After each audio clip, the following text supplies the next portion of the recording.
இன்னைக்கு நாம ஒரு வண்ணமயமான கம்பீரமான பறவையை பத்தி பார்க்க போறோம்.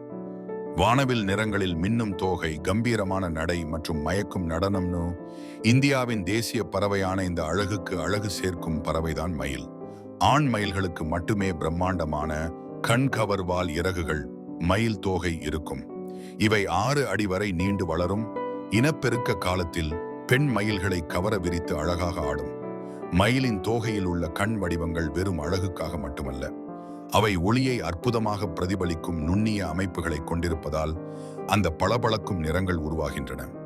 இனப்பெருக்க காலத்தில் மயில்கள் எழுப்பும் சத்தம் மிகவும் சத்தமாகவும் காதுகளுக்கு கூர்மையாகவும் இருக்கும்.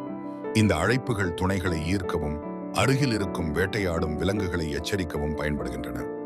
மயில்கள் பார்ப்பதற்கு கம்பீரமாக இருந்தாலும் அவை சர்வபட்சணிகள், ஆம்னிவோர்ஸ். அவற்றின் உணவில் விதைகள், தானியங்கள், பழங்கள், பூச்சிகள் மற்றும் சிறிய ஊர்வன நீர்நில வாழ்வன கூட அடங்கும். மயில்களுக்கு பெரிய தோகை இருந்தாலும் அவை குறுகிய தூரத்திற்கு பறக்கும் திறன் கொண்டவை. உயரமான மரங்களுக்கு ஏறுவதற்கு தங்கள் சிறகுகளை பயன்படுத்துகின்றன. ஆபத்து ஏற்படும் போது மயில்கள் பறப்பதை விட வேகமாக தரையில் ஓடுவதையே விரும்புகின்றன. இது அவற்றின் தப்பிக்கும் உத்திகளில் ஒன்றாகும். காடுகளில் மயில்கள் பொதுவாக 10 முதல் 20 ஆண்டுகள் வரை உயிர் வாழும். மனித பராமரிப்பில் இன்னும் அதிக காலம் வாழக்கூடியவை. பெண் மயில்கள் ஒரு முறைக்கு சுமார் 3 முதல் 6 முட்டைகள் வரை இடும். அவற்றை சுமார் 28 நாட்கள் அடைகாக்கும். இந்திய மயில் இந்தியாவின் தேசிய பறவையாகும். இது இந்தியாவின் கலை, கலாச்சாரம் மற்றும் பாரம்பரியத்தில் அழகு, கம்பீரம் மற்றும் மர்மத்தின் அடையாளமாக கொண்டாடப்படுகிறது.